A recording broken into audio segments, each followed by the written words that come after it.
Yeah, what inspired me to get involved with disability advocacy was really my own story.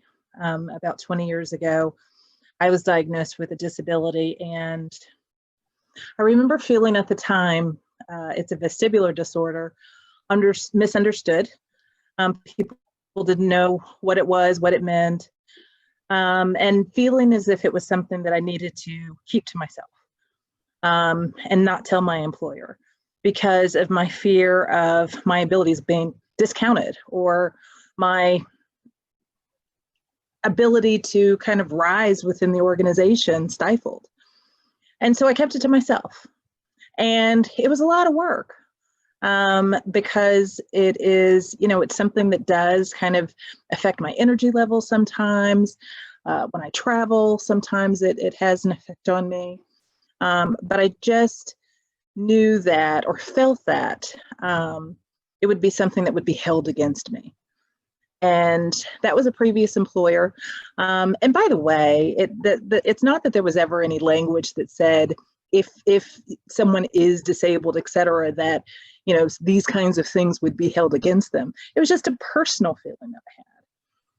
And so when I came to Voya, one of the things when I interviewed with my CEO and he talked to me about was his own desire to find a way to help people who have disabilities and their caregivers have financial freedom and security. And honestly, I couldn't believe it. It was so surprising to me that would just be something that would be a passion. I had never heard of anyone having that passion or work in this space. And so it was one of the reasons why I felt like this is probably the kind of company, Voya Financial is probably the kind of company that I can join and be comfortable working at. Yeah.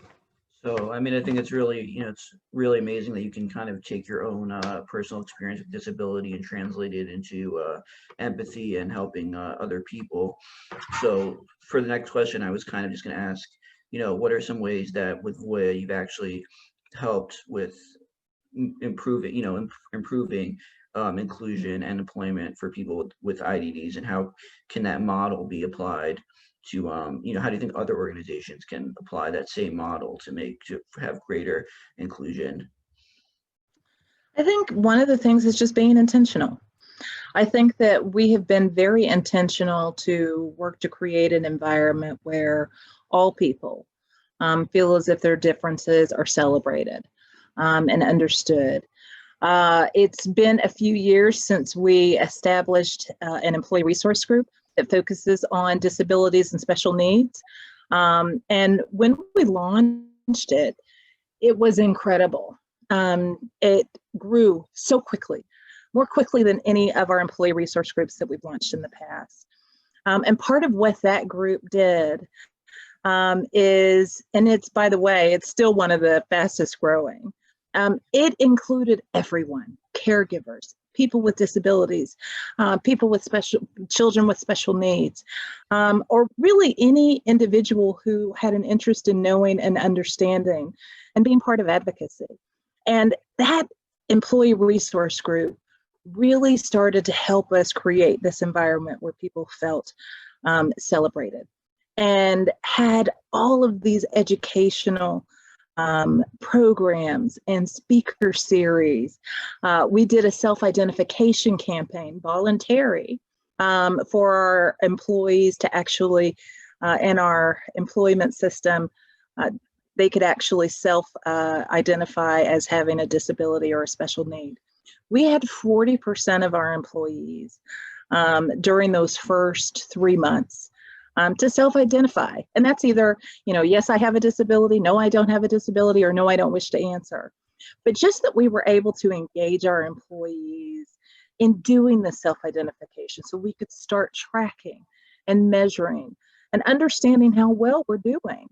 Because we specifically started to focus on recruiting, hiring, helping people understand etiquette around the way in which they interact and talk with. We've got, we've published on our external website etiquette tips about interacting with individuals with disabilities and special needs.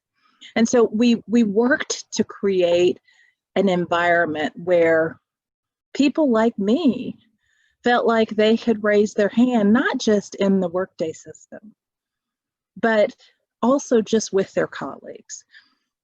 I actually had not, we had done all of this work.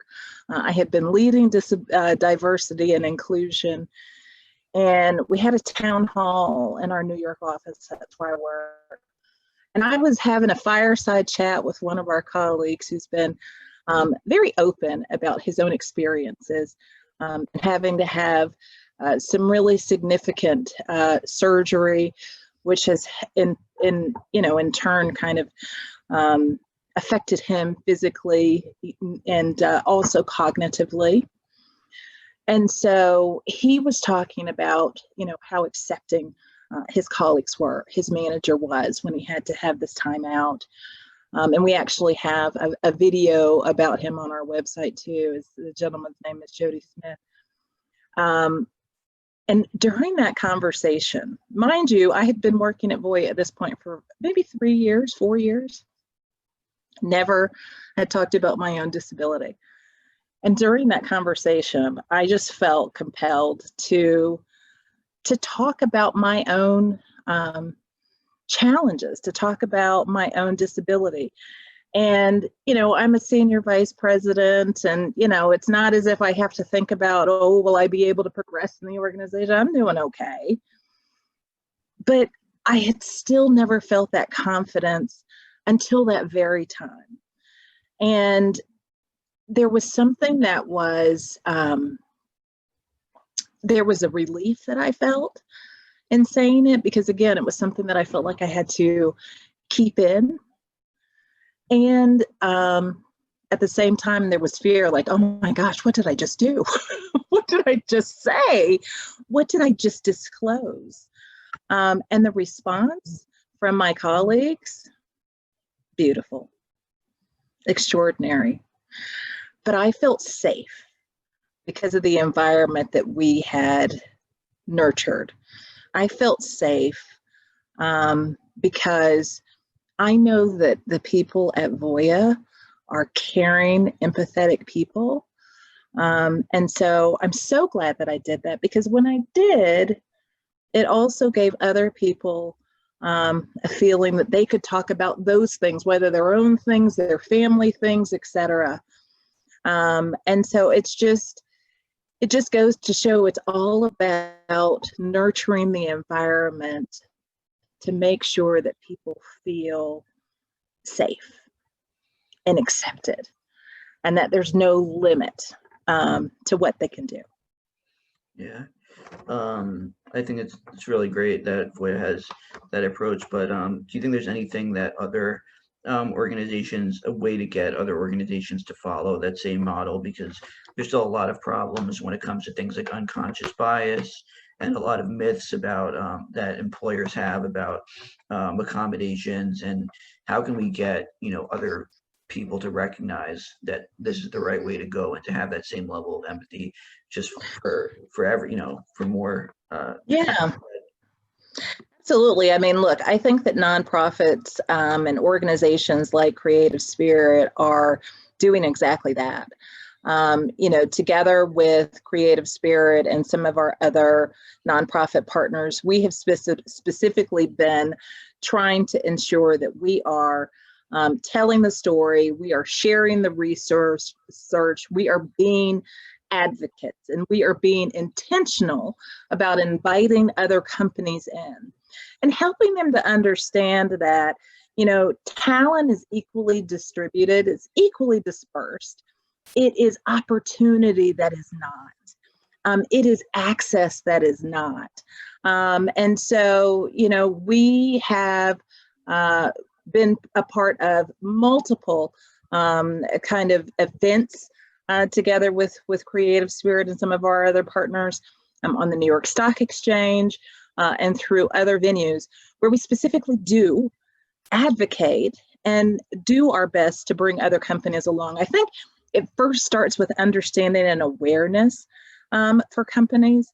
Look, before we started with this work at Voya, I didn't have an understanding of how underemployed individuals with IDDs are. I didn't have any idea about how when individuals with IDDs actually are employed, their retention is higher than employees who do not have IDDs. I didn't know about job coaches who can help facilitate work that is happening and individuals who may need that support. I didn't know that that existed. So part of it is education. Part of it is also helping employers know and understand that it's not about, do you have jobs for individuals with IDDs? That's not the question to ask. The question to ask is, what is the job? And what are the skills that are required? And then you cast your net wide. There's no such thing as, what are the jobs for women? Oh, we've got to figure out if we've got jobs for Black people. Oh, we've got to figure. No, it's, what are the jobs? What are our needs? And then it's being very open and intentional about going to find the individuals who've got those talents and those skills. Yeah, I agree. I think that's a great answer. And I think I'm just going to pass it over to Joanna for the last segments, for the next few segments. Awesome. All right.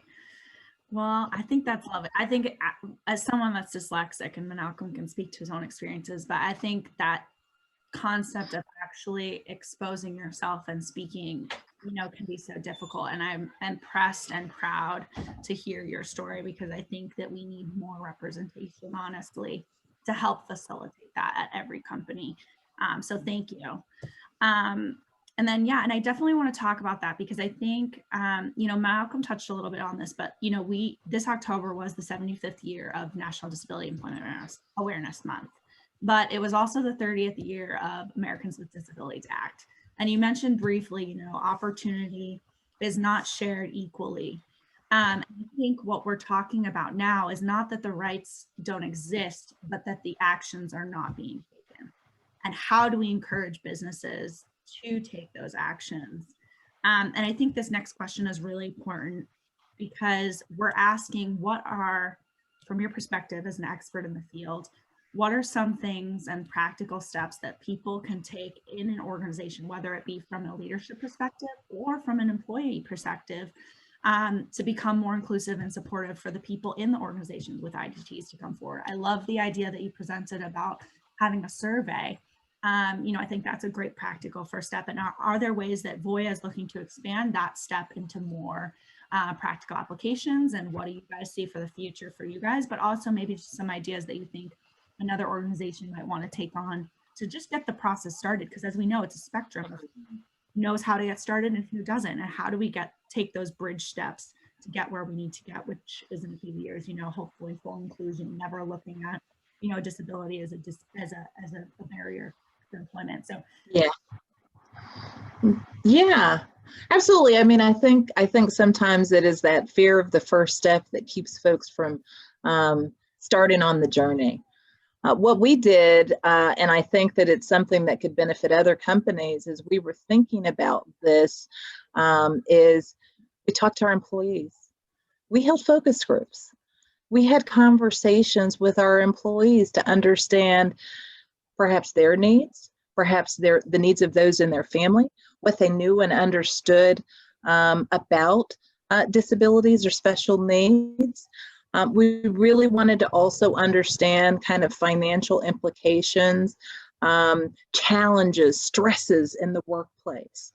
And through those conversations, one, it helped our employees understand the importance of trying to not only create an environment where we were supportive of individuals with disabilities or special needs and their caregivers, but also that we wanted to think about our own unique talents and skills, about how to address the gap that exists for full access and equality. And so we thought, as a financial services company, that is where we start. That is where we begin.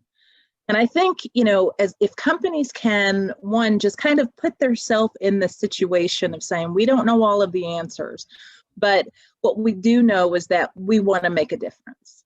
And perhaps they start inside and internally. Understand your own HR policies and practices.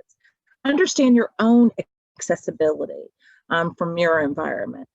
Understand your own barriers, your leaders' barriers in terms of how they think about talent and who should be part of their organization.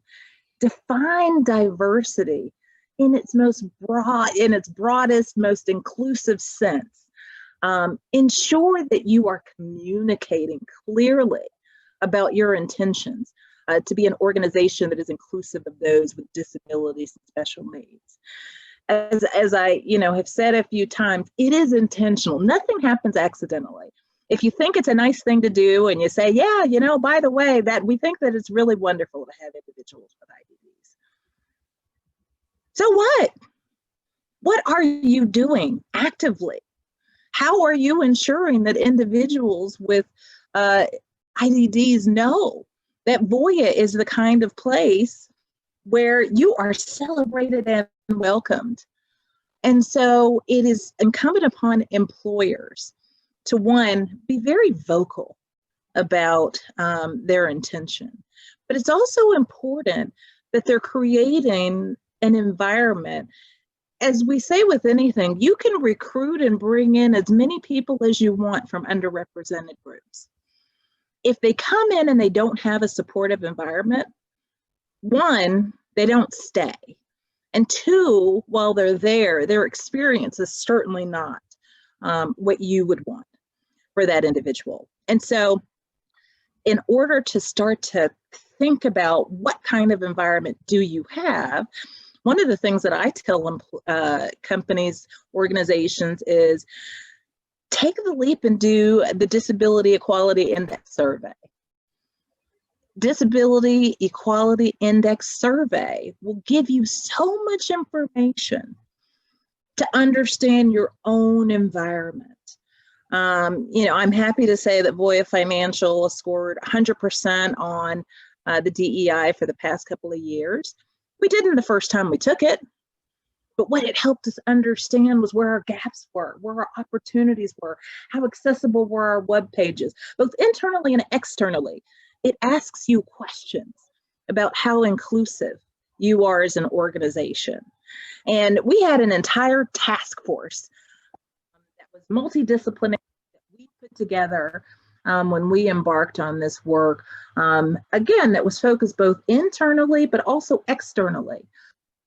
And as we thought about where we uniquely suited to make a difference, it was with helping individuals or caregivers find avenues for financial security. And so we created a program called Voya Cares that does just that. It's a complicated labyrinth when you're talking about really being a caregiver or thinking about retirement readiness. I myself, I don't have children.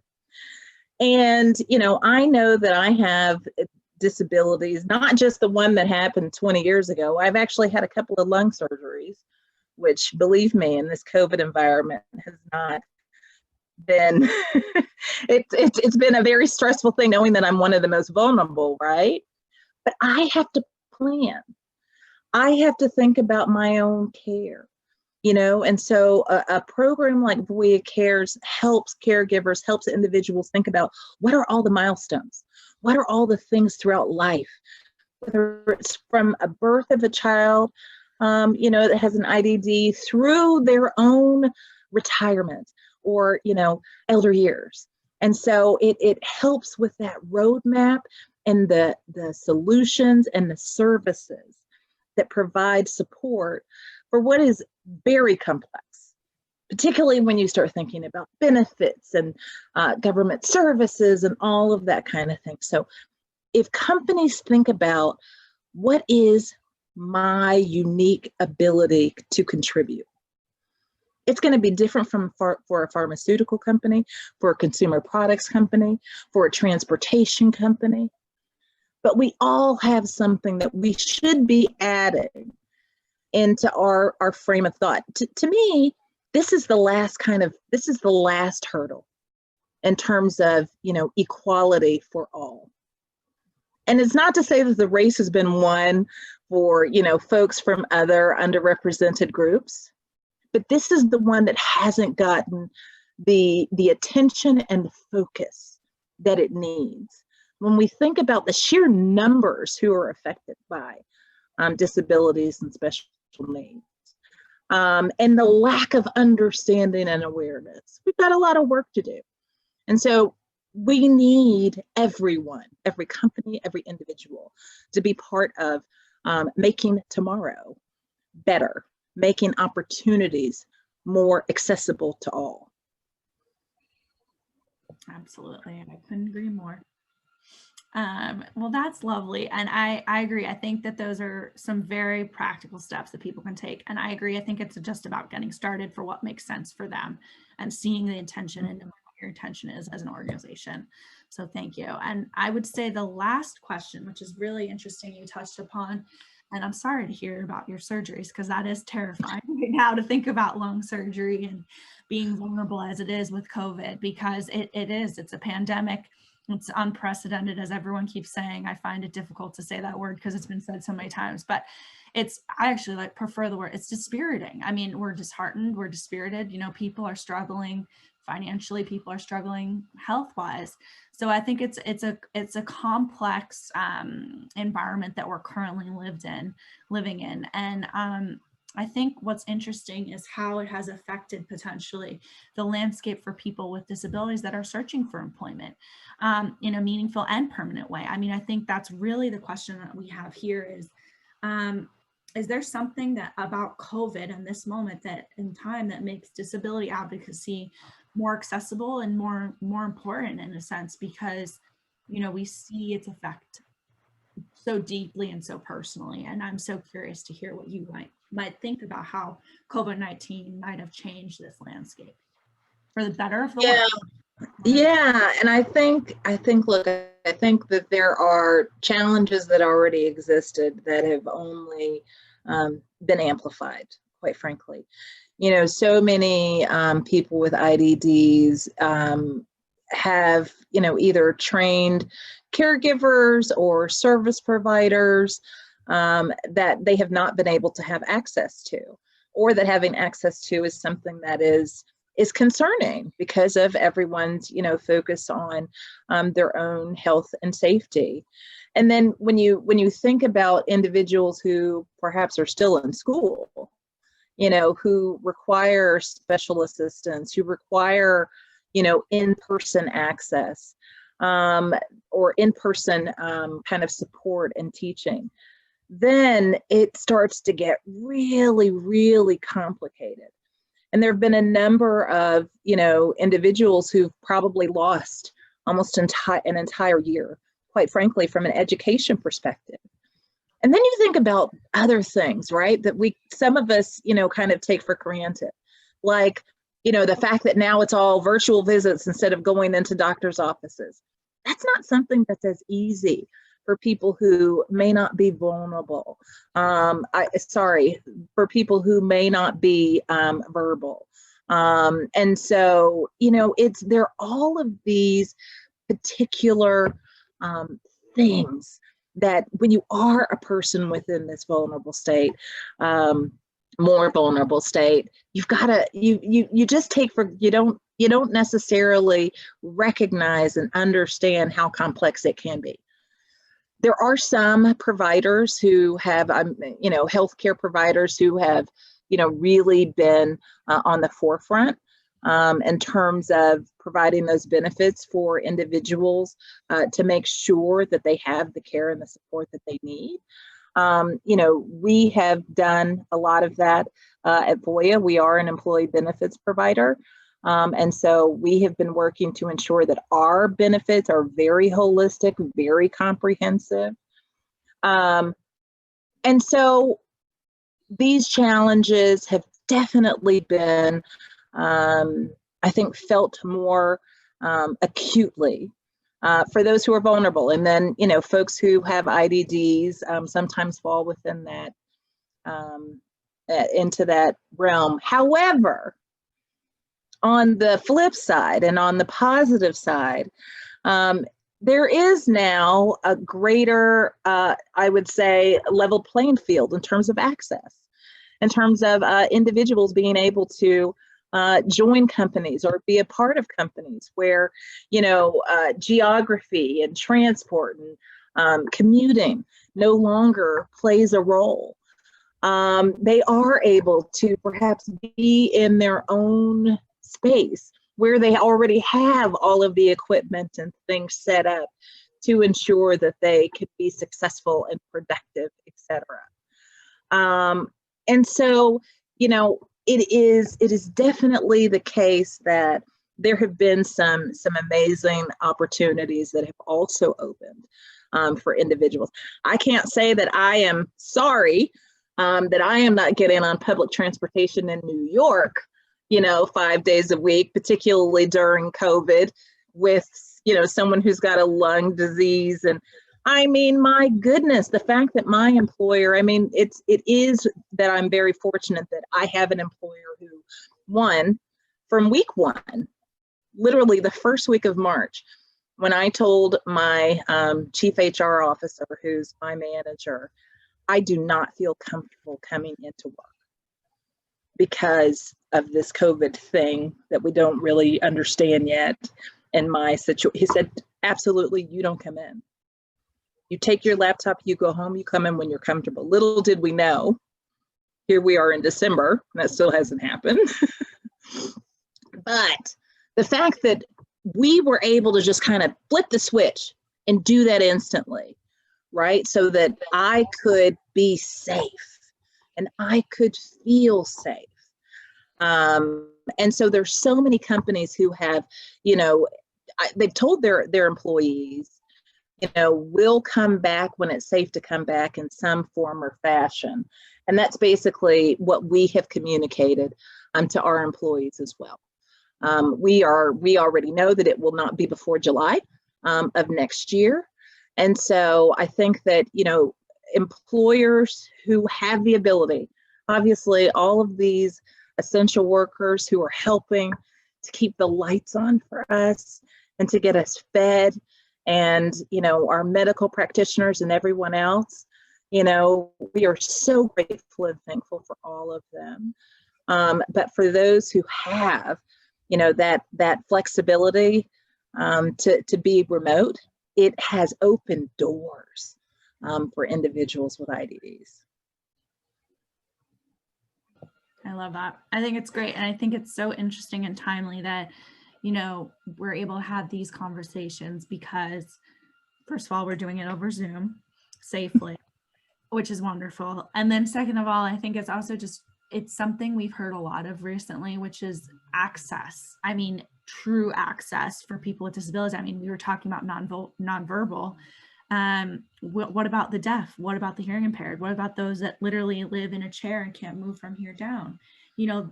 Technology has been our portal for access for me personally and others that I know for so long. And I think that it's an important evolution that we accept and acknowledge flexibility, adaptability, remote working, whatever the next phase will be, we don't know yet, for work, diversity in the workplace to evolve because it needs to. And I think that's what we're talking about here when we ask for advice from experts like you, because we're saying, look, we know we don't have access, but how do we do it?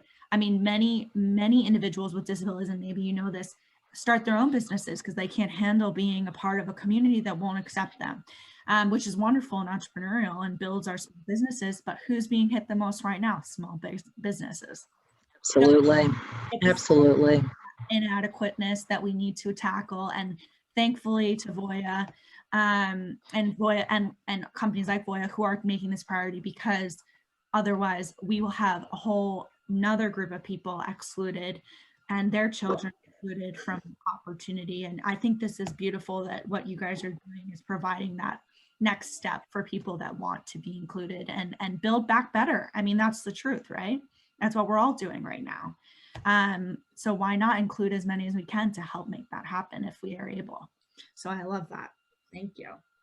And Joanna, by the way, this has opened eyes to what is possible.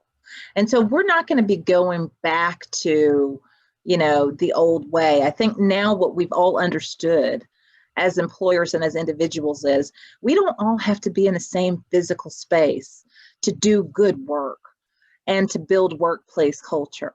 I mean, just this year, we hired 5 individuals with disabilities, and they're able to work from anywhere across the country. And I'll tell you that before this year, we might have said, they might need to be in a physical office. They're just getting started. How do they learn our culture? How do we make sure we're providing, the environment that will ensure they're productive? And so I think employers, through this change, through this discomfort, has come growth, because we have realized we actually can do this. And it enables us to have this talent pipeline that is enormous. And so it's really very exciting. And, one of the other things that we're doing starting next year, actually, is we're also focusing on ensuring that individuals with disabilities and special needs have prominence in the way that we speak to the world and through our advertising, through our marketing, because we think it's really important for people to see themselves. And that's people of color, that's LGBTQ, that's people with disabilities and special needs. That's something that we have supported in our advertising since we became Voya.